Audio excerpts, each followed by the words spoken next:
Hello class 11th students. तो बेटा last video में हमने आपको सेंटर ऑफ मासेस के बारे में बताया था और उसमें हमने आपको centre of masses of the firstly 2 particles का, देन 3 पार्टिकल्स है एंड देन n पार्टिकल्स का जो कि स्पेस में लाया करते हैं उसके बारे में बताया था। तो फॉर द n पार्टिकल हमने इक्वेशन इस तरह से रिप्रेजेंट करी थी, summation mi(xi) upon total mass, x coordinate of the center of mass, y coordinate of center of mass is summation mi(yi) upon capital M, and z coordinate is summation mi(zi) upon capital M the whole mass of the body।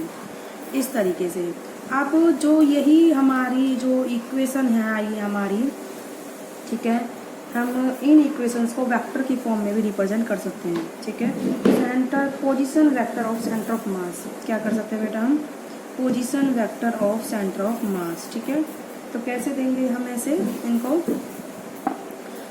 Just a minute. तो आप इसको लिख लीजिए, late, हमको late करना पड़ेगा कि जो पोजीशन वेक्टर है वो क्या है, सेंटर ऑफ मास का स्मॉल आर आई। ठीक है, आर आई इज नहीं ith पार्टिकल का be the position vector of ith particle.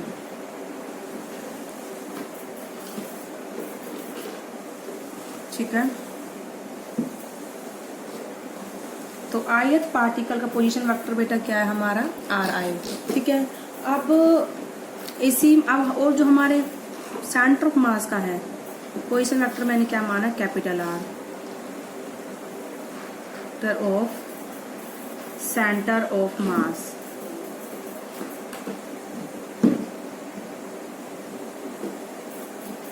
ठीक है, ये किसका पोजीशन वेक्टर होगा बेटा, सेंटर ऑफ मास का। ठीक है, अब इसके बाद आप इसको बस कर दीजिए। तो स्मॉल आर आई आपने क्या लिया है, इसके कोऑर्डिनेट एक्स आई कैप। ठीक है, ith पार्टिकल के लिए इसलिए एक्स आई लगा दीजिए और Y I J cap, Z I K cap. ठीक है बेटा, इस तरीके से। एंड कैपिटल आर बेटा आपका क्या है, कैपिटल एक्स आई कैप, कैपिटल वाई जे कैप प्लस कैपिटल जेड के कैप। ठीक है, ये पोजीशन वेक्टर किसके हैं बेटा, सेंटर ऑफ मास के। अब है हमारा then position vector of centre of mass, क्या हो जाएंगे, small M I R I upon capital. तो ये जो पोजीशन वेक्टर किसका है बेटा, ये सेंटर ऑफ मास का। इस तरीके से आप करेंगे जैसे आप करते आए हो, summation mi(xi) upon total mass, summation mi(yi) upon total mass, वो कोऑर्डिनेट थे, यहाँ पोजीशन वेक्टर है, एक्स की जगह से हमने क्या लिख दिया, position vector of ith particle. ठीक है, अब हम जो सेंटर ऑफ मास निकालेंगे for rigid body, rigid body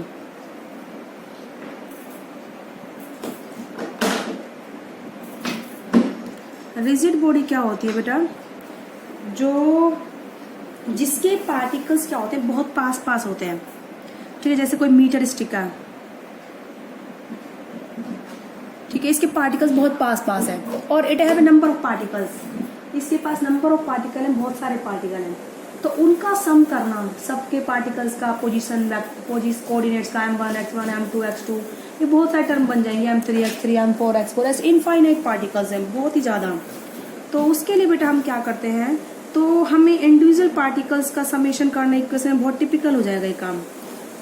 तो क्योंकि पार्टिकल के बीच में स्पेस ही बहुत कम होता है, तो spacing between the particle is very small. क्या होता है बेटा, स्पेस जो होता है पार्टिकल्स के बीच में क्या होता है, वेरी स्मॉल, कम होता है। तो इसलिए हम क्या कर देते हैं, बॉडी को कंटिन्यूस डिस्ट्रीब्यूशन मानते हैं। क्या मानते हैं, मास का क्या है, कंटिन्यूस डिस्ट्रीब्यूशन है। ठीक है, तो हम समेशन की जगह हम क्या कर देते हैं बेटा, उनको मतलब स्मॉल, हम पूरी बॉडी को स्मॉल स्मॉल पार्ट में डिवाइड करेंगे पहले। तो जैसे ये हमारी कोई भी बॉडी है, ठीक है, हम स्मॉल पार्ट्स में, जैसे ये डेल्टा m1 है, इसका मास इस पार्ट का मास डेल्टा m2 है, इस पार्ट का मास डेल्टा m3 है। ठीक है, ऐसे ये पार्ट कौन सा है, डेल्टा एम आई। ऐसे कितने पार्ट है, डेल्टा एम एल।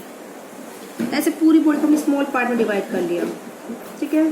तो ith एलिमेंट है जो हमने कौन सा पार्ट माना है, ith वाला, उसके कोऑर्डिनेट हमने मान लिए एक्स आई, वाई आई और जेड आई, ठीक है, मान लेंगे हम।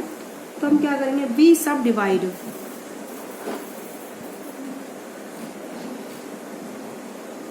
ठीक है, we subdivide the body into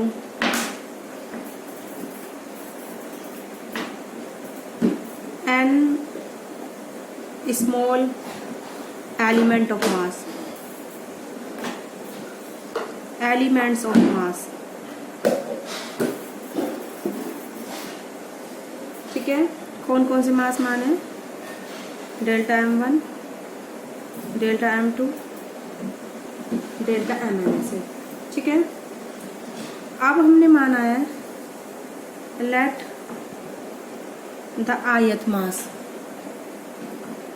ठीक है, ith एलिमेंट मान लो, चाहे ith एलिमेंट कौन सा है वो, delta M I, is located at point, उसके कोऑर्डिनेट हमने मान लिए X I, Y I, Z I,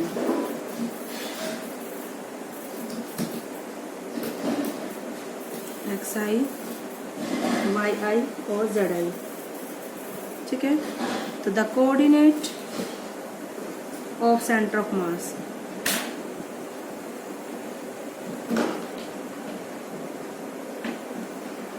the coordinate of center of mass are approximately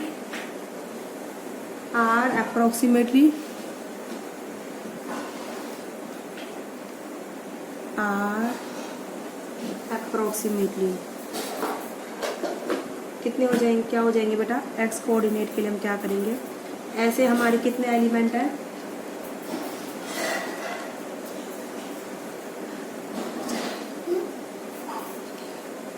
कितने एलिमेंट है बेटा, ऐसे हमारे पास n एलिमेंट है,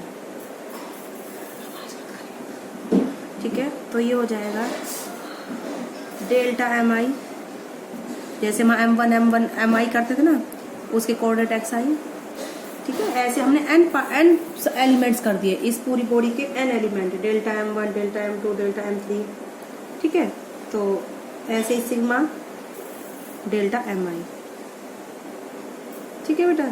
अब ऐसे ही बाई कोऑर्डिनेट क्या हो जाएगा, sigma delta M I Y I upon में सिग्मा डेल्टा एम आई, ठीक है। ऐसे ही जेड कोऑर्डिनेट हो जाएगा, sigma delta M I Z I upon में सिग्मा डेल्टा एम आई, ठीक है। तो अब ये जो है एलिमेंट्स है काफ़ी ज़्यादा है, ये एलिमेंट्स क्या है बेटा, n नंबर ऑफ एलिमेंट्स, और वो बहुत ज़्यादा है, n बिगर है बहुत ज़्यादा। और जो मास एलिमेंट अगर हमारे क्या है, बहुत स्मॉल है। अगर हम बड़े बड़े एलिमेंट्स लेंगे तो हमारे कम बनेंगे ये एलिमेंट्स, नंबर ऑफ एलिमेंट्स। अगर हम स्मॉल एलिमेंट्स लेंगे तो हमारे नंबर ऑफ एलिमेंट्स क्या हो जाएंगे, ज़्यादा हो जाएंगे, ठीक है। तो हम उस टाइम पर क्या करेंगे, समेशन को इंटीग्रेशन बदल देंगे, क्या कर देंगे, इंटीग्रेशन में, ठीक, क्या लोगे, वी टेक, ठीक है, each and every element, we take each delta M I smaller है, it make N number of elements bigger. तो बेटा ये क्या कर देगा, नंबर ऑफ एलिमेंट को ज़्यादा बना देगा, ठीक है। तो then sums is denoted by integration, ठीक है। इन दिस केस क्या लिखोगे, we denote the sum by integral,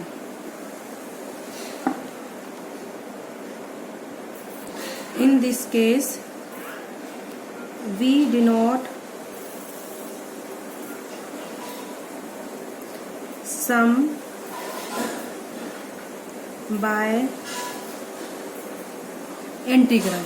किससे डिनोट करेंगे सम को हम? इंटीग्रल से। ठीक है, तो ये किस तरीके से हो जाएगा बेटा? थर्स जो हमने समेशन करा था डेल्टा एम आई का डिनोमिनेटर में था ना, वो कैसे हो जाएगा बेटा? इंटीग्रेशन से कर देंगे उसे रिप्लेस डीएम, यानी कि टोटल मास ऑफ बॉडी निकल के आएगा। ऐसे ही सिग्मा डेल्टा एम आई एक्स आई किस में हो जाएगा बेटा? एक्स डीएम में। ठीक है, ऐसे ही सिग्मा डेल्टा एम आई, ठीक है, इंटू वाई आई किस में हो जाएगा बेटा? वाई डीएम में। And sigma delta M I into Z I किस में हो जाएगा बेटा? Integration Z DM. ठीक है, ये चीज समझ में आई बेटा आपको? इस तरीके से सिग्मा को हम इंटीग्रेशन में चेंज कर देंगे। ठीक है, अब है इसके बाद m is the total mass of body. ठीक है, तो बस अब आप इसको लिख दीजिए। तो जो आपका x कोऑर्डिनेट था, सिग्मा की जगह हम क्या कर देंगे? x dm अपॉन में टोटल dm। ये dm का इंटीग्रेशन क्या आया था हमारा? m। ठीक है, तो ये तो अपॉन m हो जाएगा कैपिटल, और ये क्या हो जाएगा? Integration x into dm। तो x कोऑर्डिनेट बेटा क्या हो जाएगा इसका?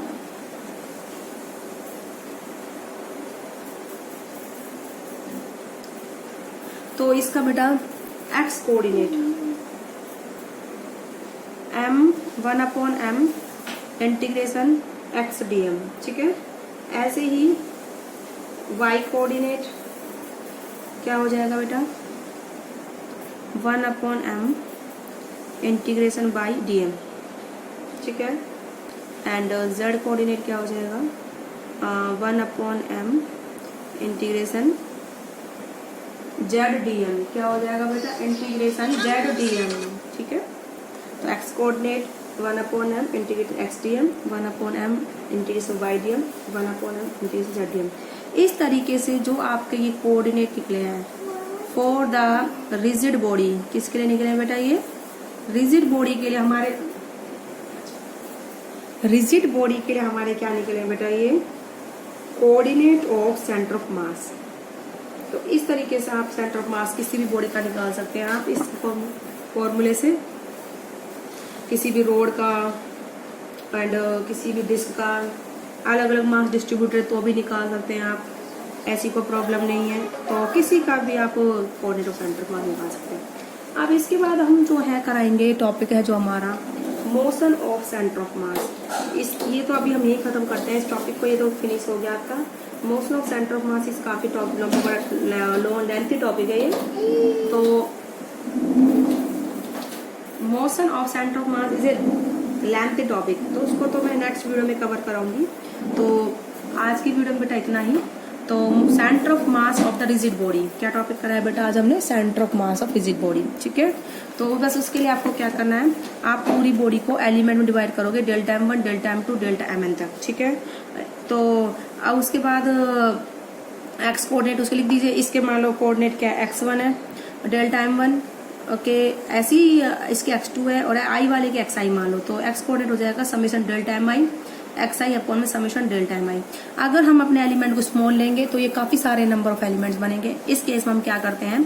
समेशन को इंटीग्रेशन चेंज कर देते हैं। तो ये सम की जगह इंटीग्रेशन आ जाएगा, डेल्टा की जगह डीएम वर्ड आ जाए, ऐसी समेशन इंटीग्रेशन में, और ये डेल्टा डीएम में रिप्लेस हो जाएगा। ऐसी समेशन इंटीग्रेशन में डीएम में, और ये समेशन को इंटीग्रेशन बदल देंगे डेल्टा एम को डीएम में। तो टोटल मास ये जो समेशन करते हैं हम डेल्टा एम्स को, तो पूरा मास बॉडी का निकल के आता है। ऐसे हम इंटीग्रेशन करेंगे डीएम को, तो भी हमारा क्या आएगा? पूरी बॉडी का मास निकल के आएगा। तो ये क्या हो जाएगा बेटा? इंटीग्रेशन एक्स डीएम अपॉन में डीएम का इंटीग्रेशन। डीएम का इंटीग्रेशन क्या आएगा? कंप्लीट मास एम आएगा। ठीक है, तो x coordinate 1/m integration x dm, y coordinate 1/m integration y dm, and z coordinate 1/m integration Z dm. इस तरीके से आप इसको टॉपिक को करेंगे बेटा। आज की वीडियो में इतना ही।